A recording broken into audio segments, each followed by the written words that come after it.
सभी को नमस्कार। संस्कृत भाषा का नाट्य साहित्य अत्यंत ही संपन्न है।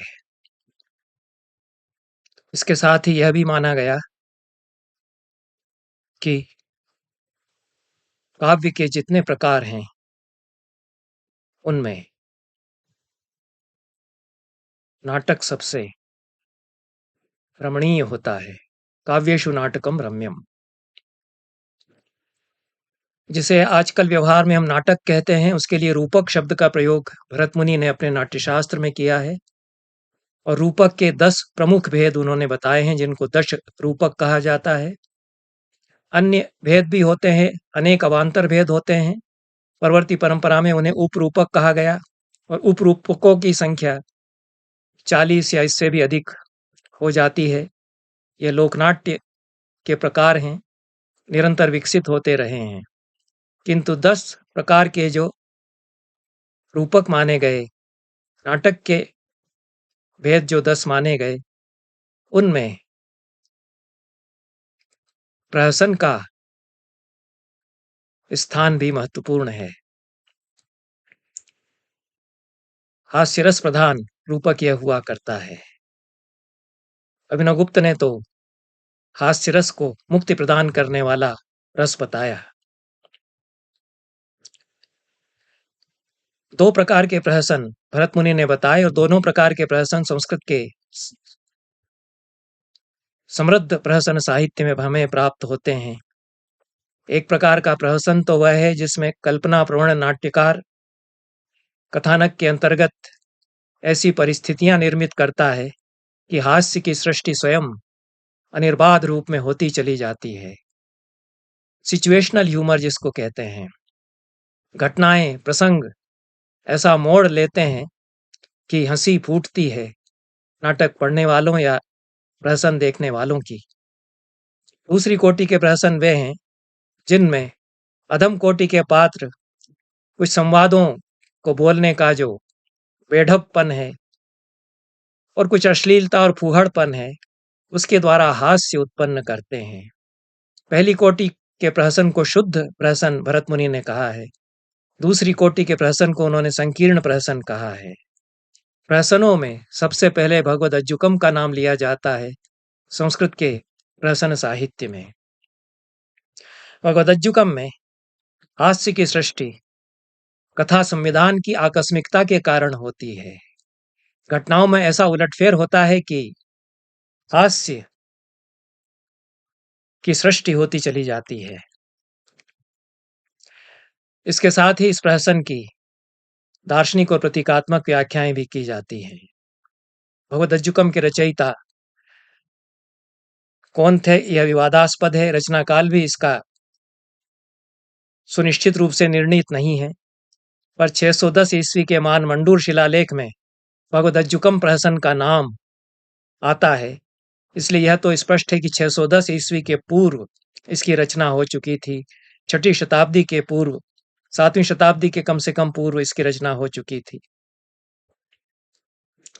दूसरी ओर भगवद अज्जुकम की एकमात्र उपलब्ध प्राचीन टीका जो दिग्मांत दर्शनी नाम से मिलती है और इसकी जो पांडुलिपियां मिलती हैं, उनमें इसके प्रणेता का नाम बोधायन बताया गया है। शिलालेख में तो मत्तविलास प्रहसन तथा भगवद अज्जुकम प्रहसन दोनों के प्रणेता राजा महेंद्र विक्रम वर्मन को बता दिया है, पर बोधायन का नाम भगवद अज्जुकम के साथ अधिक जुड़ता है और प्राचीन टीका में भी बोधायन ही इसके प्रणेता बताए गए हैं। प्राचीन पोथियों में भी इसके प्रणेता भगवद अज्जुकम के प्रणेता बोधायन को ही बताया गया है। बोधायन धर्मसूत्र के प्रणेता बोधायन तथा भगवद अज्जुकम के प्रणेता बोधायन एक ही व्यक्ति हैं, ऐसा भी एक विद्वान का मत है। एक वार्डर का यह मत है और वे 3री शताब्दी ईस्वी इसका समय मानते हैं।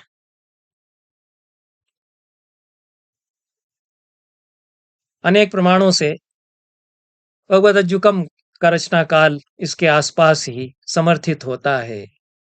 इसकी प्रस्तावना में समलाप और वार ये 2 रूपक भेद बताए हैं। नाट्यशास्त्र की परंपरा में रूपकों के भेदों में समलाप और वार का कहीं उल्लेख नहीं है, इसलिए नाट्यशास्त्र बहुत प्रसिद्ध हो गया। उसके पहले भगवद अज्जुकम लिखा गया। नाट्यशास्त्र से समानांतर किसी परंपरा को भगवदज्जुकम मानता है, जानता है। भगवदज्जुकम के प्रणेता बोधायन उसको जानते हैं, ऐसा लगता है। नाट्यशास्त्र में जो प्रहसन के लक्षण हैं वे भी पूरी तरह सत्यापित नहीं होते हैं भगवदज्जुकम। इसलिए नाट्यशास्त्र पूरी तरह से जब सर्वमान्य हो चुका संस्कृत नाट्य परंपरा में, उसके कुछ पहले की यह रचना प्रतीत होती है।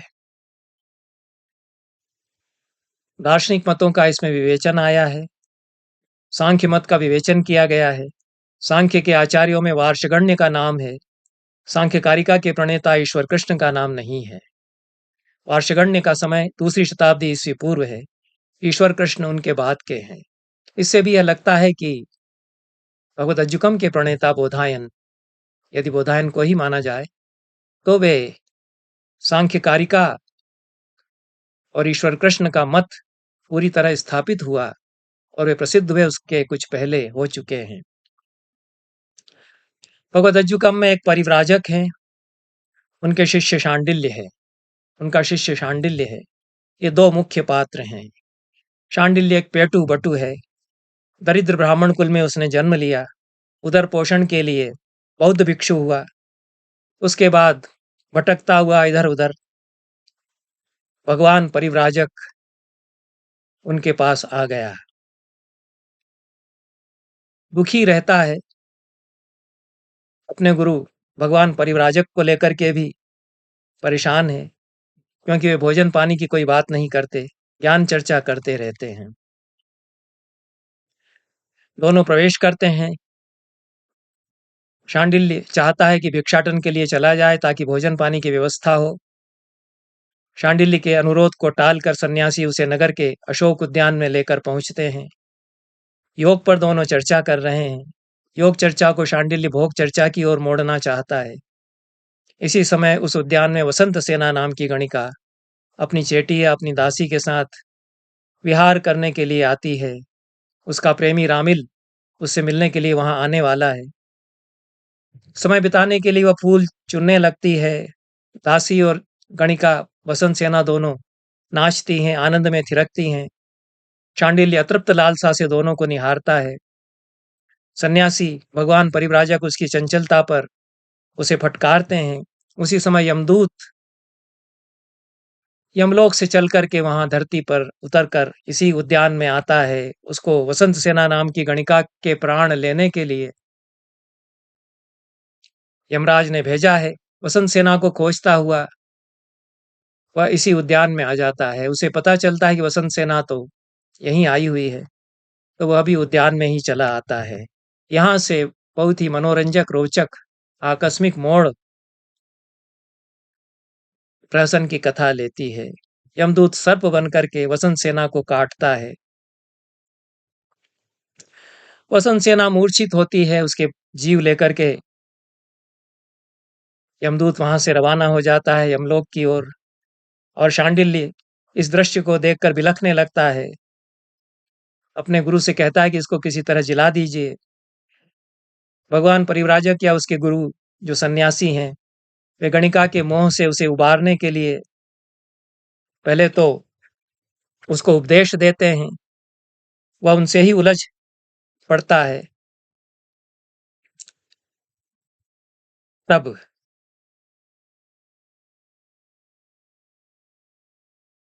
वे उसे शिक्षा देने के लिए परकाय प्रवेश का निर्णय करते हैं और गणिका की काया में अपने जीव को वे छोड़ देते हैं। शांडिल्य उस गणिका के शव को छू करके विलाप कर रहा है। जो दासी है वह गणिका की माता को बुलाने के लिए चली गई है। सन्यासी योग शक्ति का चमत्कार दिखाने का निर्णय लेते हुए अपना जीव मृत गणिका के शव में प्रविष्ट करा देते हैं। गणिका जी उठती है। सन्यासी का शरीर निष्प्राण होकर के गिर जाता है। शांडिल्य प्रसन्नता से उछल पड़ता है और गणिका को छूने के लिए आगे बढ़ता है। तो गणिका के शरीर में तो गुरु की आत्मा है। वे उसे डपटने लगते हैं कि अपवित्र हाथों से मत छू, अप्रक्षालित पाणिभ्याम मा स्प्राक्षी, ऐसा शुद्ध भाषा में वे कहते हैं। शांडिल्य तो घबरा जाता है। गणिका जो अभी नाच रही थी, गीत गा रही थी, उसके तो बोलने का ढंग ही बदल गया। ऐसे डपट कर विद्वान की तरह बोल रही है, गुरुजी की तरह बोल रही है। घबरा कर वह फिर गुरुजी के पास जाता है, देखता है कि गुरुजी तो निष्प्राण पड़े हुए हैं, विलाप करने लगता है। इधर गणिका की देह में विराजे हुए गुरु उसे अध्ययन करने के लिए पुकारते हैं कि शांडिल्य आ बेटा अध्ययन कर। गणिका की माता आती है, चेटी उसको बुला करके लाती है, रोती हुई अपनी बेटी के शरीर से लिपटने को होती है। सन्यासी जो गणिका के शरीर में विराजे हुए हैं, उसे कड़े शब्दों में स्पर्श न करने के लिए कहते हैं, रोकते हैं स्पर्श करने से। गणिका माता और उसकी चेटी समझती हैं कि विष के प्रभाव से उन्मत्त हो गई है वसंत सेना और उटपटांग बातें कर रही हैं।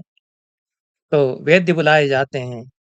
गणिका के भीतर स्थित सन्यासी उन दोनों वेद्यों से वैद्यक विद्या पर और सर्प विद्या पर शास्त्रार्थ करने लगते हैं। उनके वाक्य में व्याकरण की गलतियां निकालते हैं। दोनों वेद्य घबरा कर भाग खड़े होते हैं। वसंत सेना का प्रेमी रामिलक इसी बीच मिलने के लिए आ पहुंचता है। वह भी अपनी प्रेमिका को प्रेताविष्ट समझकर घबरा जाता है। यह सारा घटना संविधान और भी बहुत रोचक मोड़ ले लेता है जब जो यमदूत वसंत सेना का जीव लेकर यमलोक गया था, वह यमराज की डांट खाकर दुखी होकर वापस लौटता है। वह बताता है कि यमराज ने किसी अन्य वसंत सेना नाम की गणिका के प्राण लेने के लिए मुझे भेजा था। नाम की समानता के कारण भ्रम हो गया, मैं किसी दूसरी वसंत सेना के प्राण लेकर पहुंच गया। चित्रगुप्त के बही खाते में इस वसंत सेना का उल्लेख नहीं था, उसकी मृत्यु का अवसर नहीं आया था।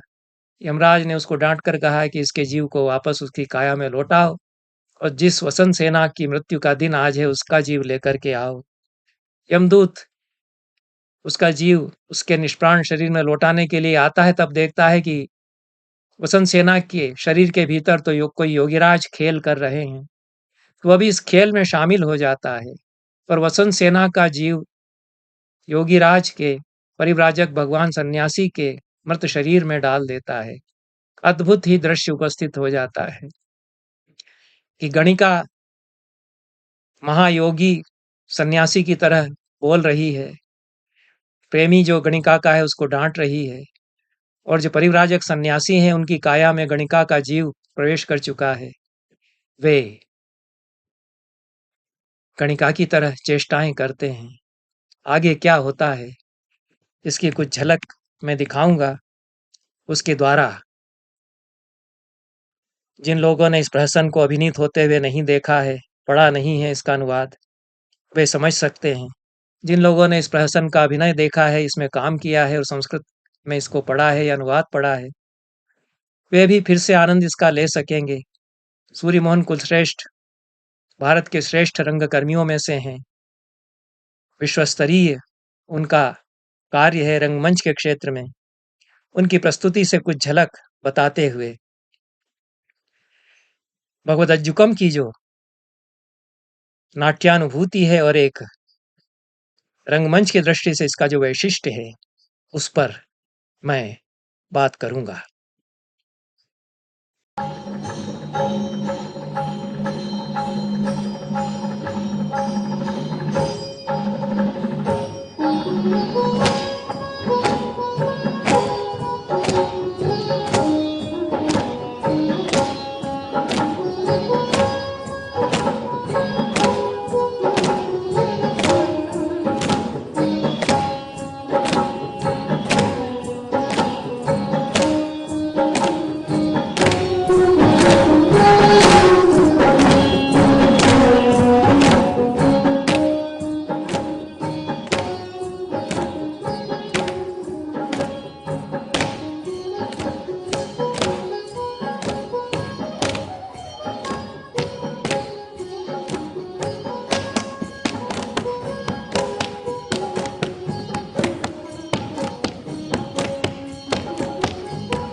अभी हमने जो देखा यह पूर्व रंग था।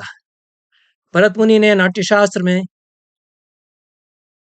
बताया है कि किसी भी नाटक के आरंभ होने के पहले, उसकी रंगमंच पर प्रस्तुति के आरंभ के पहले पूर्व रंग किया जाना चाहिए। पूर्व रंग के 19 अंग उन्होंने बताए, जिनमें से 10 जवनिका के पीछे और शेष जवनिका हटाने पर किए जाते हैं। अंतर्जवनिक और बहिर्जवनिक अंग उनको कहते हैं।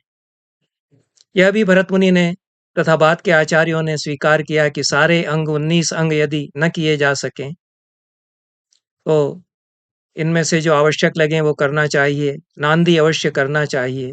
पूर्व रंग मांगलिक अनुष्ठान है। जिस नाटक की प्रस्तुति करना है उसकी पीठिका इसमें बनती है।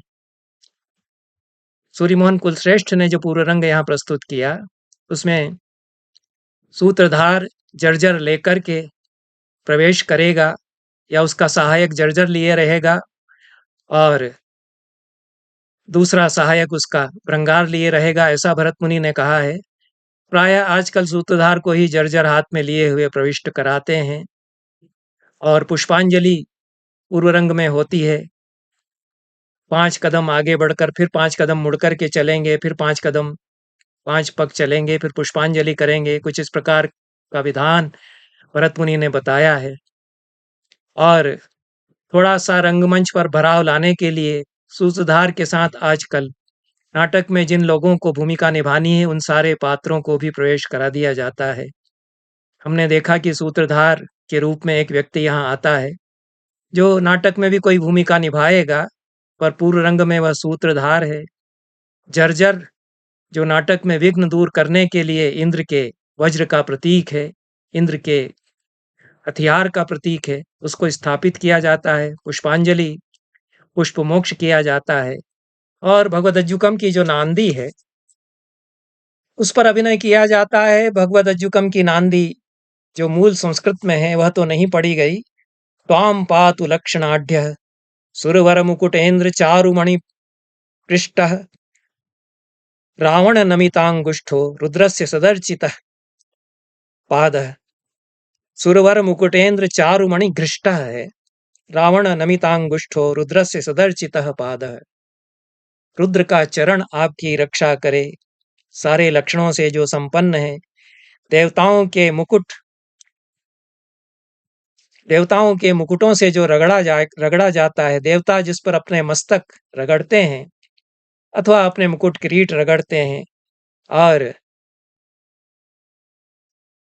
जिस चरण के एक अंगूठे के दबाने से रावण झुक गया कैलाश पर्वत उठाने का प्रयास करता हुआ, सज्जनों के द्वारा अर्चित रुद्र का यह चरण आपको बचाए, ऐसा रुद्र की वंदना की गई है। तदनुरूप सूत्रधार शिव की भूमिका का नाट्य करता हुआ, नृत्य करता हुआ इस पूर्व रंग को प्रस्तुत करता है।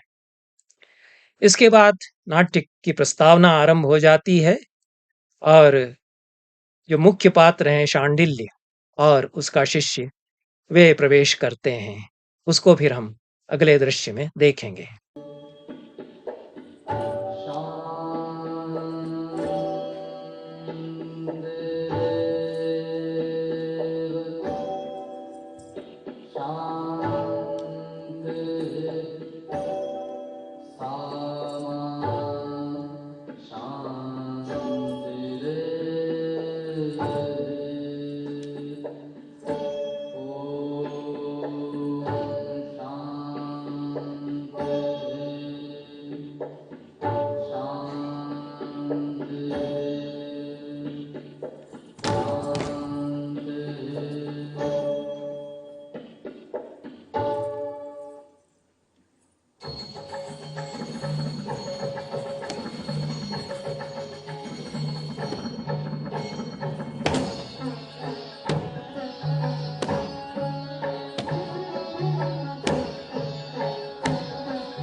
सूर्यमोहन कुलश्रेष्ठ ने प्रस्तावना में इस पूरे प्रहसन की एक झलक दिखा दी है।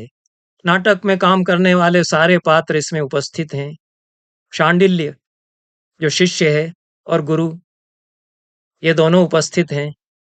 मंगलाचरण के पश्चात, कुछ मांगलिक अनुष्ठान के पश्चात सन्यासी जिस प्रकार से बीच में कभी ध्यान करते हुए फिर कुछ उद्धत गतियों के साथ में आगे बढ़ते हुए दिखाए गए हैं, परिव्राजक भगवान सन्यासी के चरित्र को सूर्यमोहन कुलश्रेष्ठ ने अपनी एक अलग व्याख्या दी है। दिंगमात्र दर्शिनी टीका, जो प्राचीन टीका इस प्रहसन की मिलती है, उसमें और जैसी बोधायन की दृष्टि कदाचित थी, उसके अनुसार सन्यासी का चरित्र बड़ा उदात्त इसमें है और वे योगी हैं। वे सचमुच में चाहते हैं कि शांडिल्य सुधर जाए, अध्ययन कुछ कर ले, वेदांत का अध्ययन कर ले, और निष्प्रह योगी वे हैं। सूर्य मोहन कुलश्रेष्ठ कुछ इस प्रकार से व्याख्या करते हैं कि कुछ अहंकार तो उनमें है ही, नहीं तो शिष्य बनाने की कामना क्यों उनके भीतर है? यदि वे परिव्राजक हैं तो शिष्य कोई हमारा हो, यह कामना उनके भीतर क्यों है? मेरा कोई शिष्य है, यह अहम भाव तो है ही, और इसके कारण थोड़ा औद्धत्य उनके चरित्र में है, डांटते रहते हैं उसको। यद्यपि वे कहते हैं नाटक में कि मैं सचमुच में क्रोध नहीं करता, तुझे सीख देने के लिए मैं क्रोध का अभिनय करता हूं, ऐसा कुछ वे कहते हैं। पर कुलश्रेष्ठ जी की व्याख्या यह है कि शिष्य बनाने का मोह उनको है, और उस प्रकार से वे गतियां कुछ क्रोध में उद्धत भाव से करते हैं। उद्धत गतियां उनकी दिखाई गई हैं। रामिलक जो प्रेमी है गणिका का, वह गणिका के साथ प्रणय निवेदन करते हुए कुछ गतियां करता है। गणिका भी यहाँ प्रवेश करती है। यमदूत यहाँ आता है। गणिका के प्राण किस तरह से वह खींच करके ले गया, उसका जीव खींच करके ले गया, उसकी झलक यहाँ दिखाई गई है।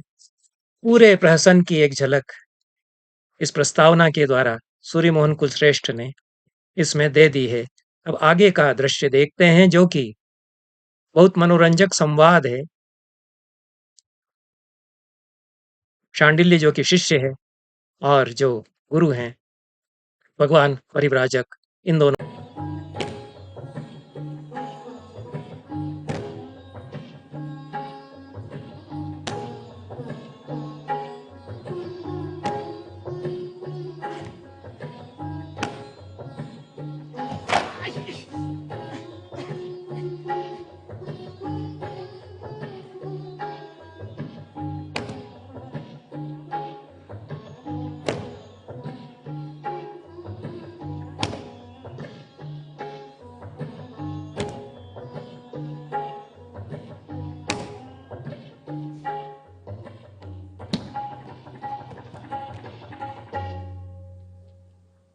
शांडिल्य, शांडिल्य!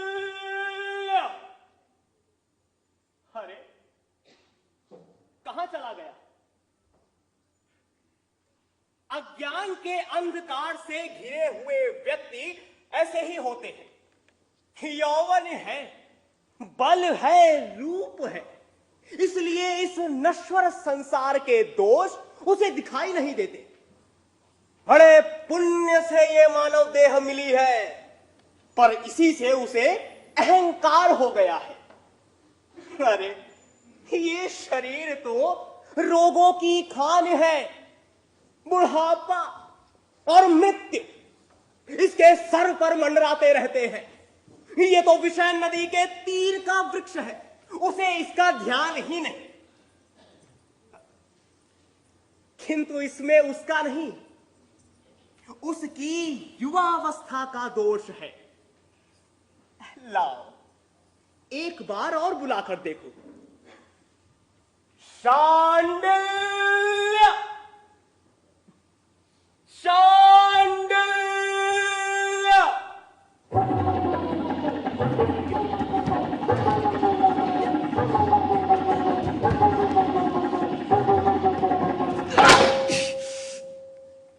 कैसी दुर्दशा है। एक तो अपना जन्म ही ऐसे कुल में हुआ जहां एकमात्र आहार था श्राद्ध का पिंड, ऊपर से विद्या में काला अक्षर भैंस बराबर, ब्राह्मण के नाम पर बस गले में यज्ञोपवीत। भोजन मिलना ही एक समस्या थी। जब देखो तब उपवास, हार कर अपने राम भोजन के लिए शाक्य श्रमण हुए, किंतु वहां भी यही स्थिति। दिन में बस एक बार भोजन मिलता था, इसलिए वो भी छोड़ना पड़ा। जीवन अरे चीर डाला, भिक्षा पात्र तोड़ डाला, और ये यष्टि धारण करके निकल पड़ा। और अब इस दुष्ट आचार्य का भार वही गधा बन गया हूं। भगवान कहीं दूर तो नहीं निकल गए? कहां हो भगवान?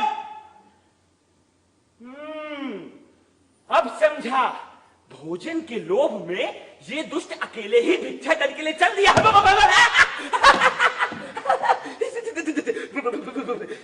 भगवान तो ये रहे। क्षमा भगवान, क्षमा भगवान, क्षमा। शांडिल, इतना विकल क्यों है? धीरज धर, धीरज धर। भगवान, आजकल तो नगर में नित्य उत्सव होते हैं, चारों ओर सुख और समृद्धि है। ऐसे में आप किस विधि से भिक्षा मांगते हैं? सन, ना तो कहीं सत्कार की आशा करनी चाहिए और ना ही विघ्न बाधाओं से डरना चाहिए। मैंने तो ये नियम बना रखा है कि सद्गृहस्थ के घर से ही भिक्षा ग्रहण करता हूं। यही संसार सागर विघ्न और दोष रूपी मगरमच्छों से भरा है। साधु पुरुष को उन्हीं के बीच में से होकर अपना मार्ग बनाना पड़ता है। सत्य है भगवान, किंतु मेरे तो कोई माता है न पिता है, ऊपर से अन्न का भी संकट आन पड़ा, इसलिए मैंने ये यष्टि धारण कर ली। धर्म के आकर्षण से नहीं। सद्धर्म के प्रति ऐसे वचन। सत्य और असत्य दोनों आत्मा के बंधन है, ये शिक्षा आप ही से तो मिली है। हाँ, वो सत्य और असत्य दोनों से बंधन होता है, किंतु व्यक्ति यदि स्वेच्छा से शुभ कार्य में प्रवृत्त होता है तब देवता उसके कर्मों का फल धरोहर की भांति सुरक्षित रखते हैं। किंतु वो फल व्यक्ति के हाथ में कब आता है? वैराग्य रूपी ऐश्वर्य मिलने पर। और ये ऐश्वर्य कैसे प्राप्त होता है? वीतरागी होने पर। अब ये वीतराग क्या बोला है? सन, राग और द्वेष में मध्य मार्ग का अनुसरण, सुख और दुख में संतुलन, हर्ष और भय में संयम, मित्र और शत्रु में संभाव, इसी को ज्ञानी जन वीतरागत्व कहते हैं। ऐसी भी कोई वस्तु होती है संसार में? ना होती तो ये नाम कहां से आता? नाम को छोड़िए, आप ये मानते हैं कि ऐसा हो सकता है? निसंदेह। झूठ, बिल्कुल झूठ। क्यों? तो फिर आप मुझ पर क्रोध क्यों करते हैं? क्रोध? अब वो तू विद्या अध्ययन नहीं करता ना, इसलिए। मैं अध्ययन करूं या ना करूं, इससे आप जैसे वीतरागी को क्या? ना चलिए, भिक्षाटन का समय हो गया। मूर्ख, अभी मध्याह्न कहा हुआ है। शास्त्रों का वचन, शास्त्रों का ये वचन है कि मूसल रखे जा चुके हो, चूल्हा ठंडा हो गया हो और सब गृहस्थी भोजन कर चुके हो। साधु को तभी भिक्षाटन के लिए निकलना चाहिए।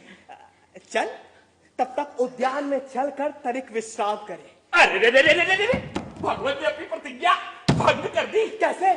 भगवान के लिए तो सुख और दुख दोनों समान है ना, तो फिर विश्राम कैसा?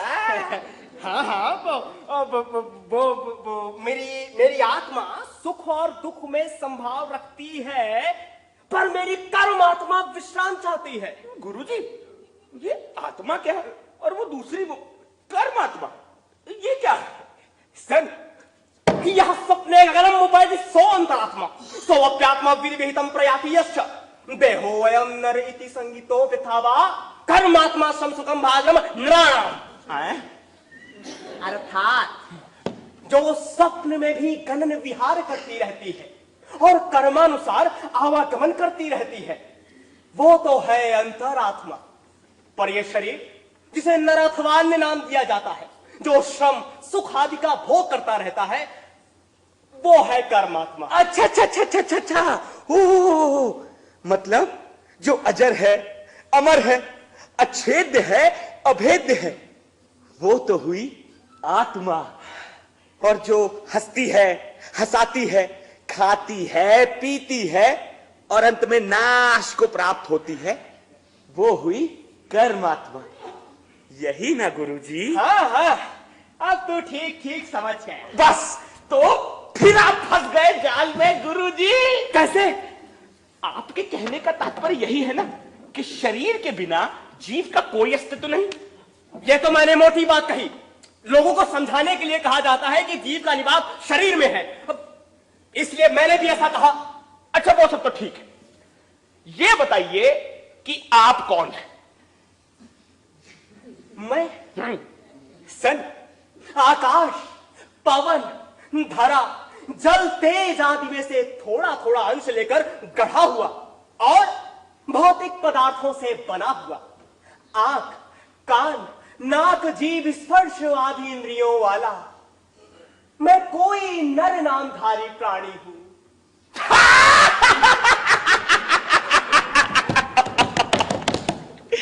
अरे भगवान, जब आप स्वयं को नहीं जानते तो आत्मा को क्या जानेंगे? चलिए उद्यान में प्रवेश कीजिए। पहले तू प्रवेश। गुरु और शिष्य के बीच में जो वाद होता है, बहस होती है, और शांडिल्य उसमें एक मूलभूत प्रश्न उठाता है कि आप तो यह बताइए कि आप कौन हैं। जो कुछ उत्तर गुरु देते हैं उससे वह संतुष्ट नहीं होता। गुरु कुछ उद्धत भाव से यहाँ बोलने लगते हैं, कुछ क्रोध में वे आ जाते हैं। शांडिल्य प्रश्न पर प्रश्न करता जाता है, ऊपर से बहुत मूर्ख प्रतीत होता है, पर ऐसा लगता है कि कुलश्रेष्ठ ये बताना चाहते हैं कि शांडिल्य गुरु की वास्तविकता को समझ रहा है और उनको वह चुनौती जिस प्रकार से दे रहा है उस पर उनको क्रोध आ रहा है। अन्यथा यदि सचमुच में सिद्ध योगी हैं और ज्ञानी हैं तो जिस प्रकार से उनको समझाना चाहिए था और अपना मेरा स्वयं का स्वरूप यह है इस बात को जिस तरह से समझाना चाहिए था उस तरह से समझा देते। बहरहाल दोनों उद्यान में प्रवेश कर चुके हैं। मूर्खतापूर्ण जो चेष्टाएं हैं वह तो करना ही है शांडिल्य को। विदूषक स्थानीय यह पात्र है इस प्रहसन में, और संस्कृत नाटकों में बड़े नाटककारों के नाटकों में जो विदूषक होता है वह मूर्ख दिखता तो है पर सचमुच में मूर्ख वह नहीं होता। कई बार तो सारे नाटक का सूत्रधार वही हो जाता है, जैसा कालिदास के विदूषक हो जाते हैं, और बहुत विचक्षण विलक्षण भी कालिदास के विदूषक हैं अपने आप में। शांडिल्य में कुछ विलक्षणता तो है, उसको सूर्यमोहन कुलश्रेष्ठ ने बारीकी से यहाँ बताने का प्रयास किया है। और सन्यासी के चरित्र में कुछ अंतर विरोध तो है, तो सब कुछ उदात्त भव्य और योग सिद्ध स्वरूप उनका पूरा का पूरा नहीं है, ऐसा वे सुझाना चाहते हैं। एक आधुनिक रंग निर्देशक की दृष्टि है, और रंग निर्देशक को, नाट्य निर्देशक को अधिकार दिया जा सकता है कि वह अपनी व्याख्या करता है, प्रहसन से जैसा वह समझता है उसको उसकी अपनी दृष्टि से वह प्रस्तुत करता है। आगे के दृश्य में जो बहुत नया पड़ाव इसमें आता है कि गणिका प्रवेश करती है, उसको अब हम देखेंगे।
धर्मत, धर्मत, ये तो मोर है।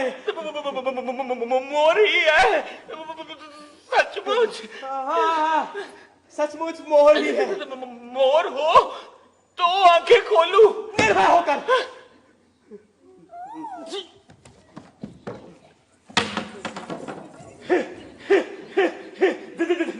देखा, बाघ मेरे डर से मोर का रूप धर के भाग गया।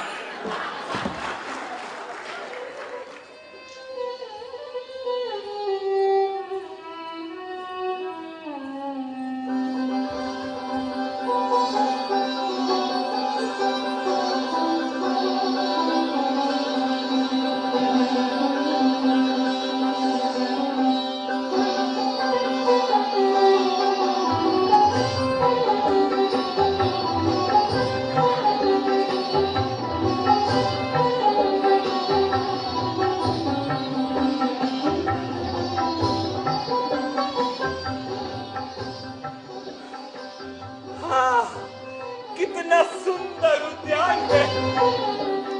कदम, नीम, निचुल, वर्णिकार, कुर्बक के वृक्ष बसंत के कारण पत्र पल्लवों और पुष्प मंजरियों से सुशोभित है। मोर, कोयल, भंवरे गूंज रहे हैं। विरहिणी रमणियों को दुख से व्याकुल कर देने वाला स्थान है। सचमुच रमणीय है। मोर, जहां नित्य प्रति इंद्रियों का क्षय हो रहा है, वहां तुझे रमणीय क्या दिखता है? अरे आज ये बसंत है तो कल शरद होगा, फिर शिशिर आएगा। अरे गुरुजी, वस्तु जब रमणीय हो तब तो रमणीय कही ही जाती है। क्या व्यर्थ बकवास करता है? चल। और सुन, जो व्यक्ति असंभव की आकांक्षा करता है, अतीत पर पश्चाताप करता रहता है और वर्तमान में असंतुष्ट रहता है, उसे कभी निर्वाण प्राप्त नहीं होता। गुरुजी, मार्ग बहुत लंबा है, तनिक विश्राम कर ले। हाँ हाँ हाँ, हाँ। यही बैठ।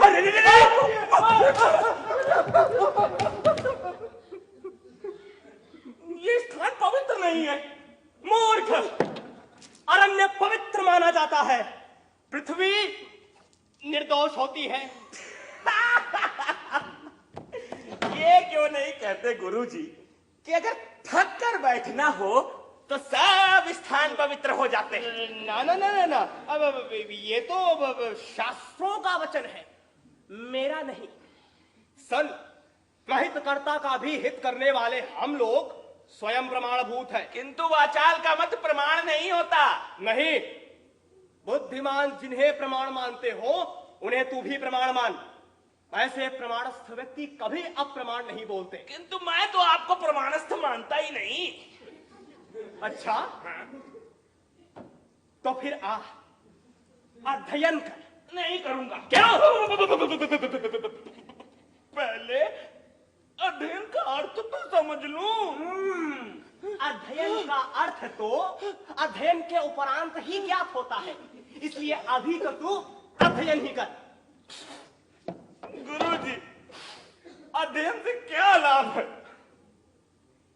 सन, ज्ञान से विज्ञान प्राप्त होता है, विज्ञान से संयम, संयम से तप, तप से योग प्रवृत्ति, योग प्रवृत्ति से भूत भविष्य वर्तमान का तत्व दर्शन होता है, और इन सब से अष्टगुण संपन्न ऐश्वर्य प्राप्त होता है। गुरुजी, ऐसी बातों में मुझे हराकर आप चाहे जो कह लीजिए, किंतु क्या आप किसी दूसरे के घर में अदृश्य रूप से प्रवेश कर सकते हैं? तू कहना क्या चाहता है? मैं ये कहना चाहता हूँ गुरुजी कि शाक्य श्रवणों के लिए बने स्वादिष्ट व्यंजन खाने को मिले तो। कैसा असमय लोभ है? अरे गुरुजी, आपने भी तो इसीलिए ये सर घुटाया होगा। ना ना ना ना ना, अब मैं तो महात्माओं द्वारा सेवित, द्विजों द्वारा पूजित, सुरों और असुरों को बुद्धि द्वारा प्राप्त अनिवार्य, अक्षौम्य, अचिंत्य और अव्यय, ऐसे महान योग के फल को ही ग्रहण करता हूं। तो ठीक है गुरुजी, आप अपने योग के फल को ग्रहण कीजिए, मैं अपने भोजन की चिंता करता हूं। शांडिल्य!